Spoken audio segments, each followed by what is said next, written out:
Nasa ilalim ng liwanag ng gasera, tila ba bawat sulok ng maliliit na silid na iyon ay binabalot ng isang hindi maipaliwanag na kalungkutan, ang amoy ng lumang kahoy na nalalanta na sinamahan ng bahid ng usok mula sa sinaunang kalan na ginagamit ni Marie ay bumabalot sa buong lugar. Sa bawat pagbuga niya ng hangin, tila ang bawat hininga ay may dalang bigat na mga pangarap na kailangang matupad, mga pangakong kailangang tuparin. Ang kanyang mga daliri na dati malalambot at makinis ngayon ay nagpapakita ng mga bakas ng matagal na pagkayod sa mga gawaing bahay at sa paglilinis ng iba't ibang lugar na pinagtatrabahuhan niya. Ang bawat galos at ang bawat kulubot sa kanyang mga kamay ay tila mga mapa ng mga paghihirap na kanyang nalampasan.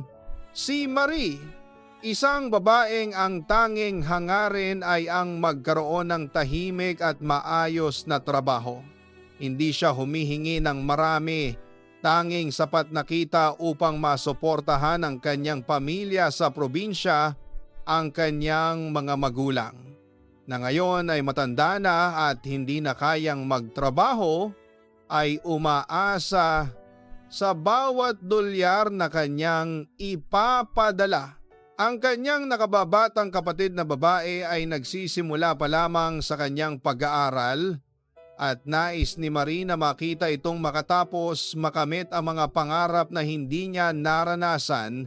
Ang mga alaalang ito ay parang mga munting kislap sa kadiliman, nagbibigay sa kanya ng lakas upang magpatuloy sa bawat pagsubok. Ngunit ang kanyang simpleng buhay, ang kanyang mga tahimik na araw, ay biglang nagulo simula nang makilala niya si Ryan. Si Ryan, isang lalaking may kakaibang kilos at pag-uugali. Hindi niya maintindihan kung bakit palagi siyang nakakaramdam ng kakaibang presensya nito. Sa tuwing nakikita niya si Ryan, tila ba ang kanyang puso ay kumakabog ng mas mabilis. Hindi dahil sa kasiyahan, kundi dahil sa isang uri ng pagkabahala. Ang mga mata ni Ryan, na tila ba lagi siyang sinusubaybayan, ay nagbibigay sa kanya ng pakiramdam na hindi siya ligtas. Sa kanyang paglalakad pauwi mula sa kanyang trabaho bilang tagalinis sa isang malaking gusali sa lungsod, bawat yapak niya sa basang kalsada ay tila ba may kasamang pag-iisip kung paano niya malalampasan ang mga gastusin sa susunod na buwan. Ang pagbagsak ng bawat patak ng ulan sa kanyang balat ay nagpaparamdam sa kanya ng lamig, hindi lamang ng panahon, kundi pati na rin ng kawalan ng katiyakan sa kanyang kinabukasan. Ang mga sasakyang dumaraan ay bumubuga ng mga usok na kumakapit sa hangin, na parang mga multo ng mga problemang hindi niya kayang takasan. Habang papalapit siya sa kanilang maliit na baryo, ang tunog ng mga kuliglig sa kadiliman ay tila ba nagiging isang malungkot na kanta. Ang mga ilaw mula sa mga bahay na kanyang dinaraanan ay nagbibigay ng kaunting liwanag, ngunit hindi nito kayang pawiin ang bigat na nararamdaman niya. Ang bawat kanto na kanyang binabagtas ay tila ba may sariling kwento, mga kwentong nababalot ng pagod at pag-asa. Dumating siya sa kanilang maliit na bahay na gawa sa pawid at kawayan. Ang pinto ay bahagyang nakabukas, tila ba naghihintay sa kanyang pagdating. Nang itulak niya ito, isang malambot na creak ang narinig, na sinundan ng amoy ng sinaunang kahoy at ng bahagyang amoy ng pinatuyong isda. Ang kanyang ina, isang babaeng payat ngunit may malakas na determinasyon sa kanyang mga mata, ay nakaupo sa isang maliit na bangko malapit sa kalan, naghahanda ng hapunan. "Marie, anak, bakit ngayon ka lang?" ang tanong ng kanyang ina.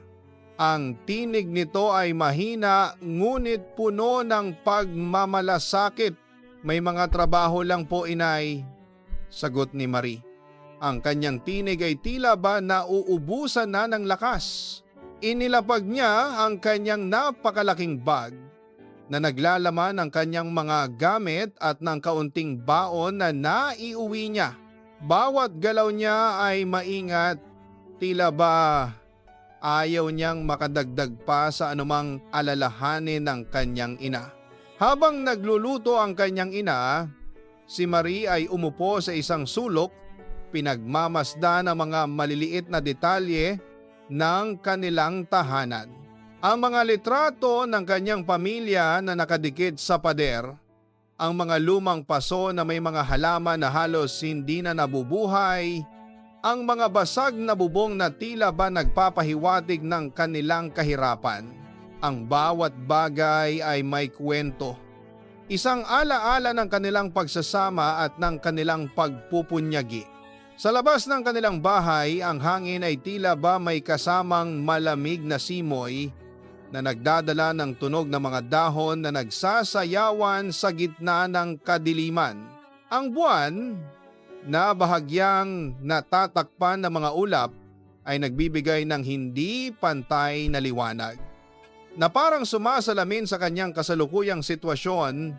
May liwanag ngunit hindi sapat upang ganap na mapawi ang kadiliman. Bigla, isang boses ang narinig mula sa labas. Isang boses na pamilyar ngunit nagbibigay sa kanya ng kaba. "Marie! Nandiyan ka ba?" Napatigil ang kanyang ina sa pagluluto.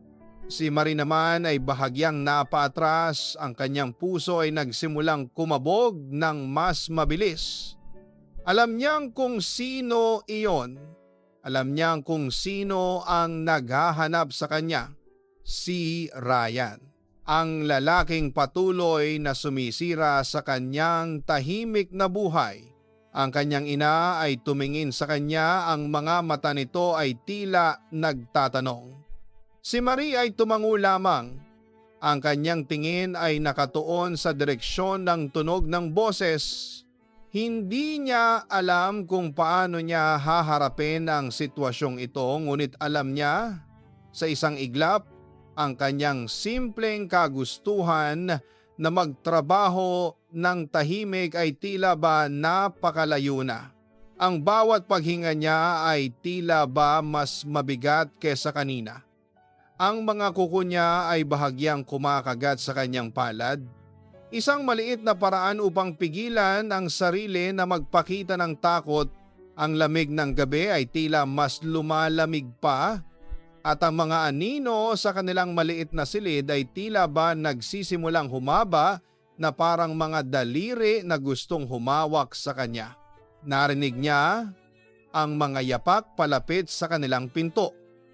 Ang paggalaw ng kanyang ina ay tila ba bumagal, nagbibigay kay Marie ng kaunting sandali upang maghanda. Ngunit paano nga ba maghahanda para sa isang taong hindi mo maintindihan ang intensyon, isang taong tila ba palaging nakapalibot sa iyo na parang isang anino? Ang tunog ng pagkatok sa kanilang pinto ay parang mga martilyong tumatama sa kanyang dibdib. Bawat kalampag ay nagpaparamdam sa kanya ng panginginig. Ang kanyang isipan ay naglalaro sa iba't ibang senaryo, iba't ibang posibilidad. Ngunit sa huli, iisa lang ang kanyang nalalaman. Ang kanyang mundo na dati ay puno ng simpleng pangarap ay biglang nabalot ng isang hindi inaasahang kaguluhan. At ang lalaking nagdudulot nito ay naririto sa labas ng kanilang pinto, naghihintay. Ang bawat patak ng pawis na namumuo sa noo ni Marie ay tila bawat segundo na lumilipas. Mas mabigat at mas nakakapanghina, tinitigan niya ang pinto, ang kahoy na tila ba nagiging manipis sa kanyang paningin, na para bang kaya nitong sumilip sa kabilang panig. Sa kung sino man ang nagtatangkang pumasok sa kanyang maliit na mundo. Ang nanay niya, Si Aling Nena ay nakatayo pa rin sa tabi niya. Ang mga kamay nito ay mahigpit na nakahawak sa laylayan ng kanyang tapis. Ang mukha nito ay hindi maipinta ang ekspresyon, isang pinaghalong pag-aalala, pagkabahala at isang uri ng determinasyon na hindi pa nakikita ni Marie. "Sino kaya yan, ma?" Mahinang tanong ni Marie kahit alam niya sa kanyang puso na ang sagot ay hindi isang simpleng bisita. Hindi sumagot agad si Aling Nena. Tumingala ito sa kisame na parang naghahanap ng kasagutan sa mga sulok ng kanilang payak na tahanan. "Huwag kang mag-alala, anak. Kahit sino pa yan, hindi tayo pababayaan ng Panginoon." Ang boses nito ay may pilit na pagpapakalma, ngunit ang bahagyang panginginig nito ay hindi maitatago. Narinig ni Maria ang paggalaw ng paa sa labas ng pinto. Isang kaluskos na tila ba dumudula sa kawayan, sinusundan ng isang malakas at matatag na pagkatok. Tok! Tok! Tok! Hindi ito ang tapik na ginagawa ng kapitbahay kapag nanghihiram ng asin. Ito ay pagkatok na may bigat, may autoridad at may mensahe. Napasigaw si Marie sa loob-loob niya. Heto na ang lahat. Ang mga alaala niya ay nagsimulang magbalikan ang mga pagmumukha ni Ryan, ang kanyang mga kilos na tila ba nakakapit na parang linta, ang mga salitang "Gusto kita, Marie" na paulit-ulit na bumabagabag sa kanyang isipan. Hindi niya maintindihan kung bakit, pero ang taong nasa labas ng pinto ay tila ba konektado sa lahat ng kaguluhan na dala ni Ryan. Tila ba ang dalawang ito ay magkaparehong anino, nagbabanta sa kanyang payapang pamumuhay? Sino yan? Mahina ngunit malinaw na tanong ni Aling Nena. Isang lalaking boses ang sumagot. Hindi ito ang boses ni Ryan, ngunit mayroon itong kaparehong lamig at ang kakaibang dating na nagpaparamdam ng panganib. "Kailangan ko lang makausap si Marie." Nanginginig ang mga kamay ni Marie. Gusto niyang humawak sa nanay niya, ngunit parang nanigas ang kanyang mga braso. Ang kanyang puso ay tumitibok ng napakabilis. Bawat pump ay parang isang malaking bato na ibinabato sa kanyang sikmura. Naramdaman niya ang paghila ng kanyang ina sa kanyang manggas. "Marie! Anak!" bulong ni Aling Nena. Ang mga mata nito ay puno ng desperasyon. "Sabihin mo lang kung ano ang kailangan mong gawin." Hindi niya alam kung anong gagawin. Kung magbubukas ba siya ng pinto o hahayaan niya lang na kumalat ang takot sa kanilang tahanan. Ang pangarap niyang magtrabaho ng tahimik ay tila ba unti-unting nilalamon ng kadiliman. Ang bawat paghinga niya ay tila ba kumukuha ng lakas mula sa kanya na nag-iiwan sa kanya ng kahinaan at pagkabahala. "Hindi ko alam, ma." Mahinang sagot ni Marie. Ang kanyang boses ay halos hindi marinig. "Hindi ko alam kung sino siya." Muling kumalabog ang pinto, mas malakas ngayon. Ang tunog ay tila ba umalingaw-ngaw sa buong silid. Bawat ingay ay nagpaparamdam sa kanya na parang dinudurog ang kanyang pagkatao. "Marie, buksan mo ang pinto." Utos ng boses mula sa labas. May halong pagkabagot at pagkayamot. Napasigaw si Marie, "Sandali lang!" Ang kanyang boses ay nanginginig. Tiningnan niya ang nanay niya na tumango ng bahagya. Parang sinasabi ni Aling Nena na, "Harapin mo ito, anak. Hindi tayo susuko." Dahan-dahan, iniangat ni Marie ang kanyang kamay. Ang bawat milimetro ng paggalaw ay tila ba napakatagal Ang lamig ng hangin na pumapasok sa maliit na siwang ng pinto ay tila ba nagdudulot ng pangamba. Naramdaman niya ang mga mata ng kanyang ina na nakatuon sa kanya, isang pagtingin na nagsasabing, "Nandito lang ako." Inabot niya ang trangka ng pinto. Ang metal nito ay malamig sa kanyang mga daliri. Pinagmasdan niya ang kanyang mga kamay, ang mga kamay na dati ay tanging pagtahi at paglilinis lang ang alam gawin, ngayon ay nakahawak sa kapalaran ng kanyang pamilya. Ang kanyang isipan ay naglalaro sa iba't ibang posibilidad. Kung lalaban siya, kung susuko siya, kung ano ang mangyayari sa kanya, ano ang gusto mo sa akin? Ito ang tanging tanong na gustong isigaw ni Marie sa lalaking nasa labas. Bakit mo ako ginugulo? Bakit hindi mo ako hayaan na mamuhay ng payapa? Nagsimula na siyang pihitin ang trangka. Ang tunog ng pag-click nito ay parang tunog ng pagbasag ng isang bagay na napakahalaga. Bumukas ang pinto ng bahagya. Sumilip si Marie sa siwang, natigilan ang lahat. Ang kanyang paghinga ay tumigil.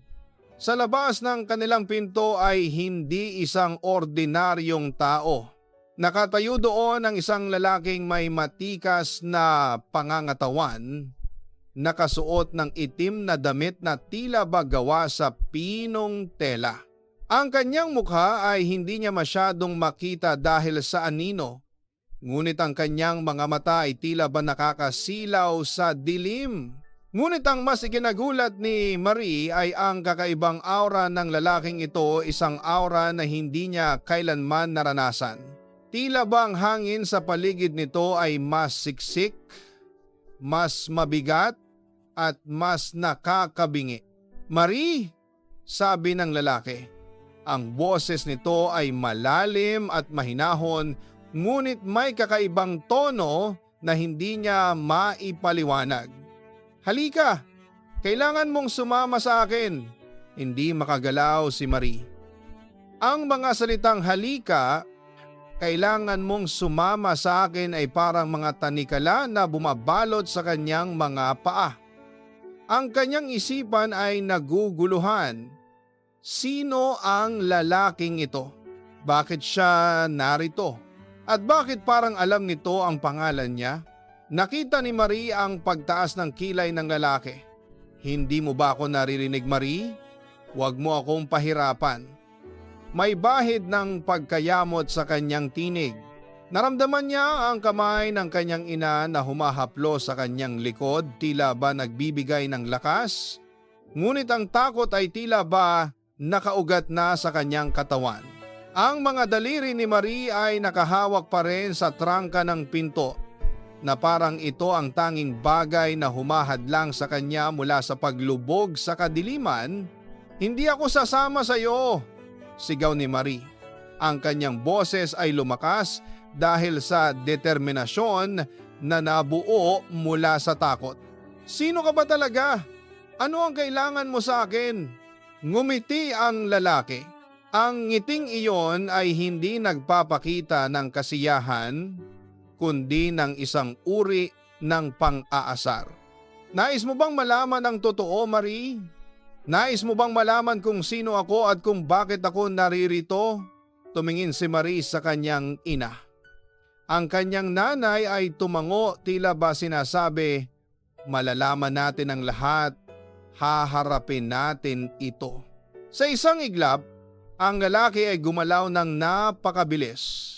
Hindi niya naramdaman ang pagbukas ng pinto, hindi niya naramdaman ang paghakbang nito papasok.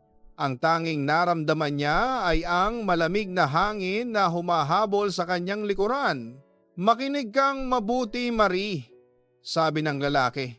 Ang kanyang mukha ay ngayon ay malapit na sa kanya. Halos magkadikit ang kanilang mga mukha. Ang kanyang mga mata ay kulay abo, at sa mga ito ay tila ba nakikita ang mga sinaunang lihim. Hindi ka na makakabalik sa dati mong buhay. Simula ngayon, ang mundo mo ay magbabago. Nanlaki ang mga mata ni Marie. Ang kanyang isipan ay parang bumagal ang mga salitang iyon. Ang mundo mo ay magbabago ay tila ba parang isang sumpa na bumagsak sa kanya. Ang kanyang simpleng pangarap na magtrabaho ng tahimik ay tila ba nawala na sa paningin na palitan ng isang malaking tanong na nakakabingi. Ano? Ano ang ibig mong sabihin? Tanong ni Marie. Ang kanyang boses ay halos pabulong na lang. Ngumiti muli ang lalaki at sa pagkakataong ito may halong pait sa kanyang ngiti. Ang ibig kong sabihin, Marie, ay ang mga pangarap mo ay mapapalitan ng mga katotohanang hindi mo inaasahan. Sa sandaling iyon, naramdaman ni Marie ang panginginig ng lupa sa ilalim ng kanyang mga paa. Ang mga anino sa silid ay tila ba mas lumalaki, mas nagbabanta. Ang pagkatok sa pinto ay hindi na mahalaga. Ang mahalaga ay ang lalaking ito na nakatayo sa kanyang harap at ang mga salitang nagpapabago ng lahat. Hindi ako makapaniwala, bulong ni Marie.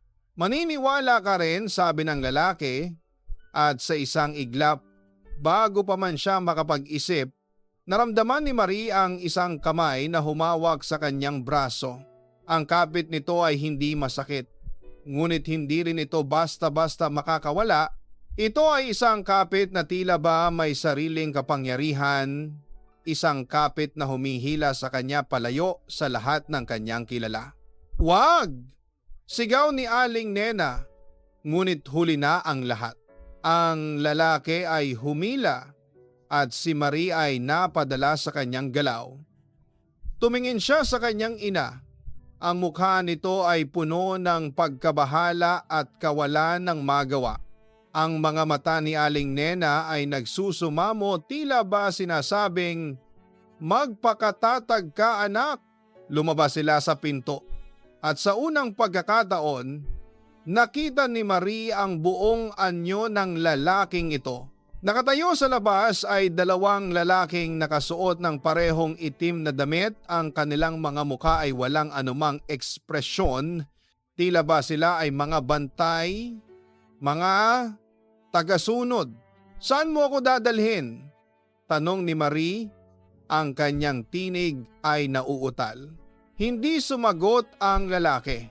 Sa halip, naglakad lamang siya at si Marie ay napilitang sumunod. Ang bawat hakbang ay tila ba papalayo sa kanyang dating mundo. Ang liwanag ng buwan ay tila ba mas lumalabo at ang simoy ng hangin ay tila ba nagdadala ng kakaibang lamig na hindi lamang sa katawan kundi pati na rin sa kaluluwa. Habang naglalakad sila sa madilim na kalsada, nakarinig si Marie ng mga bulong. Ang mga bulong na ito ay hindi mula sa mga tao, kundi tila ba mula sa mga anino, mula sa dilim mismo. "Malapit na," sabi ng isang tinig. "Malapit na ang pagbabago." Hindi niya alam kung ano ang ibig sabihin ng mga bulong na iyon, ngunit alam niya na ang kanyang buhay ay hindi na magiging tulad ng dati. Ang kanyang simpleng pangarap ay napalitan ng isang malaking misteryo, isang misteryong nasa balikat niya ang bigat. At ang lalaking ito, ang kanyang tila batadhana, ay nandito na, handang ibigay sa kanya ang lahat ng hindi niya inaasahan. Dahil sa biglang pagkakadala ni Marie sa hindi malamang patutunguhan, ang kanyang puso ay parang isang ibong nakakulong sa hawla. Nagwawala sa takot at kawalan ng pag-asa. Ang bawat yabag niya patungo sa kadiliman ay tila ba pagtalikod sa lahat ng pangarap na kanyang binuo. Ang mga salitang malapit na ang pagbabago ay umuulit-ulit sa kanyang isipan. Nagpaparamdam ng kakaibang lamig na bumabalot hindi lamang sa kanyang katawan, kundi pati na rin sa kaibuturan ng kanyang kaluluwa. Hindi niya maintindihan kung ano ang ibig sabihin ng mga ito, subalit alam niyang ang kanyang simpleng kagustuhang magkaroon ng maayos na buhay para sa kanyang pamilya ay biglang napalitan ng isang malaking misteryo.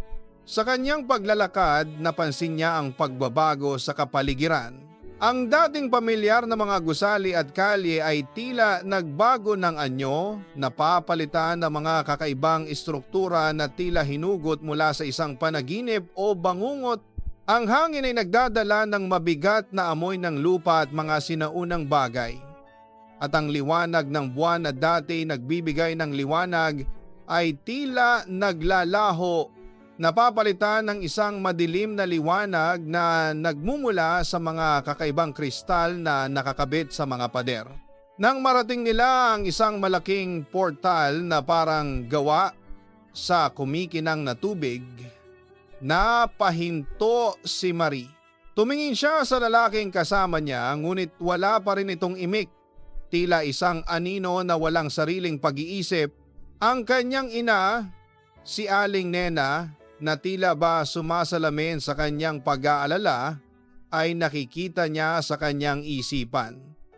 Ang mukha nito ay puno ng takot, ngunit puno rin ng pag-asa. Magpakatatag ka, anak, ang tila ba bulong ng kanyang ina. Sa pagpipilit ng lalaki, napilitan si Marie na tumawid sa portal. Ang pakiramdam ay parang naliligo siya sa malamig na tubig. Ngunit sa halip na mabasa, ang kanyang buong pagkatao ay parang nilamon ng isang kakaibang enerhiya. Nang siya ay makalabas, hindi siya makapaniwala sa kanyang nakikita. Siya ay nasa isang lugar na tila hindi sa mundo nila. Ang mga langit ay may kakaibang kulay, ang mga halaman ay kakaiba, at ang mga nilalang na nakakasalubong niya ay tila galing sa ibang dimensyon. Nawala ang kanyang takot at napalitan ng determinasyon. Kung ito ang kanyang bagong kapalaran, kailangan niyang harapin ito. Tumingin siya sa lalaki. "Sino ka at bakit mo ako dinala dito?" tanong niya. Ang kanyang tinig ay malakas at hindi na nauutal. Ang lalaki ay nagsalita sa unang pagkakataon. Ang kanyang tinig ay mababa at parang may kakaibang tunog. "Ako si Kael at ikaw, Marie, ay ang napili." "Napili para saan?" tanong niya. Ang kanyang mga mata ay masusing nakatingin sa lalaki. Sinusubukang basahin ang kanyang mga intensyon. "Ang iyong angking kakayahan?" sagot ni Kael. "Mayroon kang dugo ng mga sinaunang tagapagbantay. Ang iyong pamilya, bagaman hindi alam, ay mayroong koneksyon sa lugar na ito. Dinala ka namin dito upang iligtas ang aming mundo mula sa isang napipintong kapahamakan." Nagulat si Marie. Ang kanyang simpleng buhay bilang isang manggagawa ay biglang nagbago. Ang mga bulong na kanyang narinig ay hindi lamang haka-haka, kundi isang babala. Ang mga pangarap niyang magpadala ng pera sa kanyang pamilya ay tila malayo na, ngunit ang pangangailangan na iligtas ang mundo ay nagbigay sa kanya ng bagong layunin. Nagpatuloy ang paglalakbay ni Marie kasama si Kael. Ipinakita sa kanya ang kasaysayan ng mundong ito, ang mga sinaunang kapangyarihan at ang banta na kanilang kinakaharap. Nahirapan si Marie sa simula. Hindi siya sanay sa mga pagsasanay sa mga kakaibang enerhiya at sa bigat ng responsibilidad. Madalas siyang sumasagi sa kanyang isipan ang kanyang pamilya, ang kanyang ina, at ang simpleng buhay na kanyang iniwan.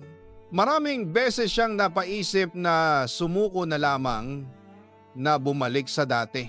Ngunit sa bawat pag-aalinlangan, naalala niya ang mga mata ng kanyang ina ang pag-asa sa mga ito. Naalala niya ang mga bulong na nagsasabing malapit na ang pagbabago. Alam niyang hindi niya maaaring pabayaan ang pagkakataong ito.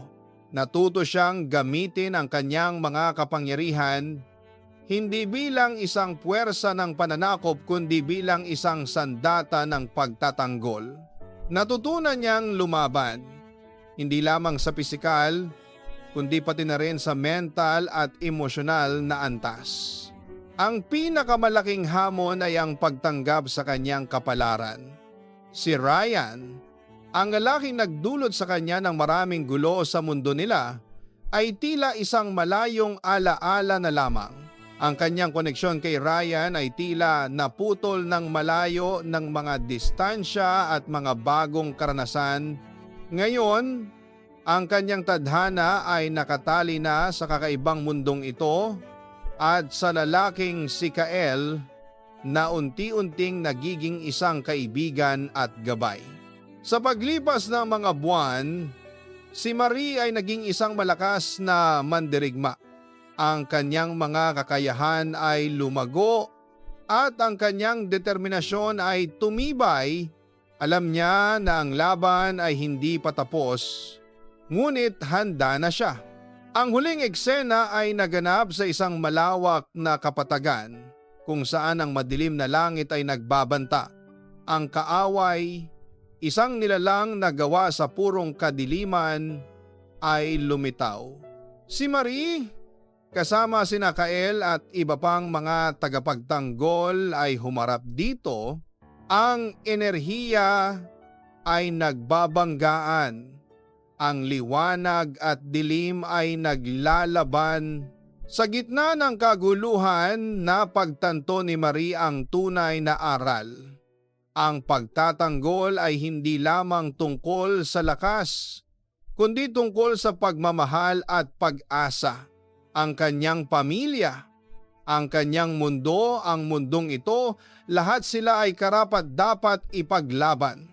Gamit ang buong lakas at kapangyarihan na naipon niya, si Marie ay sumigaw. Ang kanyang tinig ay puno ng tapang at pag-asa. Isang malakas na liwanag ang lumabas mula sa kanya na tumama sa kaaway at ito ay naglaho kasabay ng paglaho ng madilim na langit. Nang matapos ang laban, ang mga tao sa mundong ito ay nagbunyi.